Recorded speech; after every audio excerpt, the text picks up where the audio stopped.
Thank you, Mr. Chairman. Thank you guys for being here. I'm really confused. I think the evidence is there that the connection between bigger government and more equality has been disproven, not just here in the United States, but in other mature Western economies over time, not just the last decade, over the last 100 years.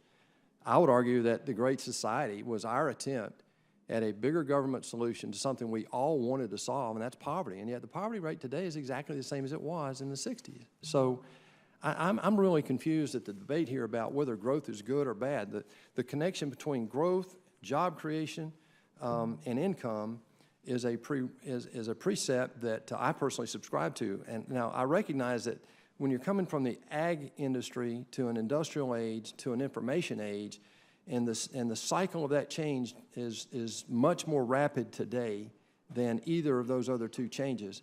But I have a hard time believing that making a buggy whip survivor or a company survive because it has X number of jobs today, and if we bring in an automobile manufacturer and that's going to create fewer buggy whip makers, I don't get that logic in terms of solving the growth problem. And the reason you want growth is to keep people working, let people have a viable way to provide for themselves inside our government, or inside our economy. But let me highlight a couple of concerns I have. This federal government's grown from $2.4 trillion to $3.9 trillion under the last two presidents, one Republican, one Democrat. And yet we've got nothing to show for it, basically, except a burn-up military after two wars we perpetrated and a dead economy right now. The last 8 years, we've generated a recovery that's the worst in 70 years. We've allowed 4 million women to fall into poverty. This is not a formula for success in my mind, and both parties are guilty. But I want to talk about the debt, and this is the question I'm getting to. I argue that it's 20 trillion. I actually believe that we actually do owe that money to Social Security and Medicare. So when you guys talk about it being 70% of GDP and $14 billion, that's wrong in my opinion. The total debt is approaching 20 trillion. I have a debt clock in my office, and it's going to turn any day now to $20 trillion. And we know right now that over the next decade, the baseline budget we have that both Democrats and Republicans have authored will add another $10 trillion to that debt. We've heard people tell us that we can't tax our way to solve that. We've heard people in this room tell us we can't cut our way to solve that. And we've also now heard people tell us that we can't grow our way out of here. My question to all three of you very quickly is, what are the three things that you would do with regard to this debt crisis as it relates to growth and the well-being of our citizens to within that help solve this debt crisis, which, by the way, all of our discretionary money today is borrowed by definition because of the size of our mandatory side of the equation. So would you just be very brief? I've got about 2 minutes left. I've dedicated the rest of it to you guys. Yeah, thank you, Senator, Please. and I agree with you about the importance of the debt. The first thing I would do is get our entitlement programs under control, Social Security and Medicare, middle-class entitlement programs. And the second thing I would do is try to reform our healthcare system in such a way that there are downward pressure on costs. And if you look at what's driving increases in the debt, those really are the two main factors.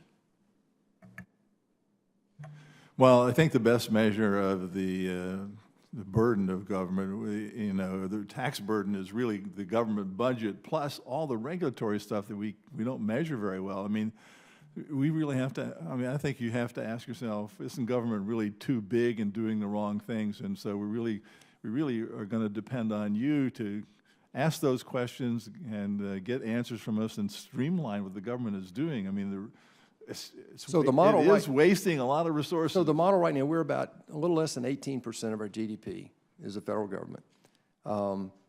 European nations went as high as some 30%, some a little higher than that. Is the argument today that are we at 18%? Do we need to be at 25%? I mean, what's the question here?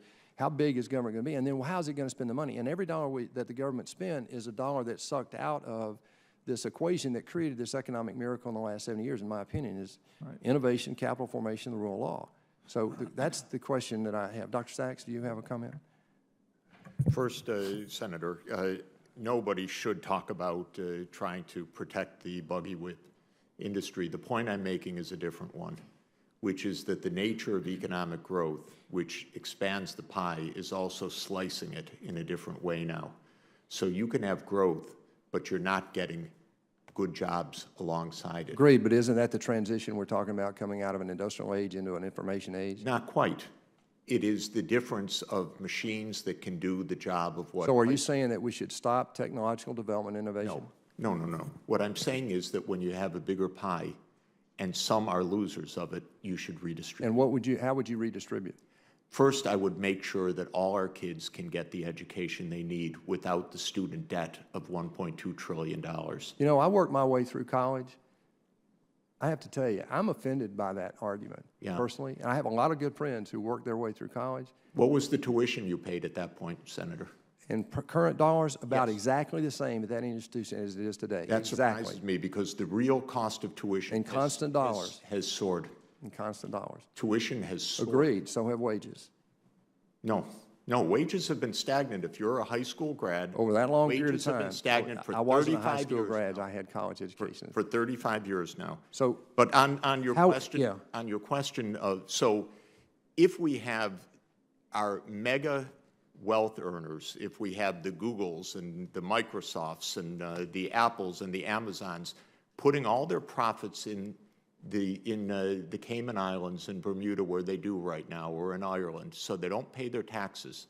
So the bigger pie has escaped taxation, which is exactly what has happened. And I can tell every one of those companies what they have. I'd like to have a longer, I'm out of time, but I'd like to have a longer discussion about the corporate tax rate on that. Then we can't fund our government. Well, but you ask a very good question, Senator, which is, what tax should we have? We are the lowest tax country measuring tax as a share of GDP of any high-income country.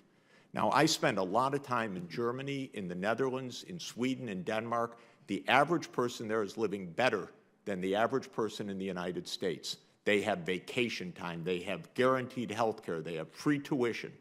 They have 6 weeks off in their summer vacations, paid leave, because they're taking care of themselves, whereas we're letting the bottom half of our country fall to pieces in opioid epidemics and in suicide and in depression and in falling real incomes. Because no one's taking care of them, all of the benefits are going to the top. We need to tax some of that income so that we can share it with all of Americans and help people get the help that they need to be able to survive this transition. Thank you. And I'm out of time, but I do want to make one comment real quick, and that is, if the government's done such a great job, then why isn't the VA doing a better job? And look at what we've done with regard to how we spend the money solving the poverty issue. That's all. Thank you. Thank you, Mr. Chair, and thanks to the witnesses.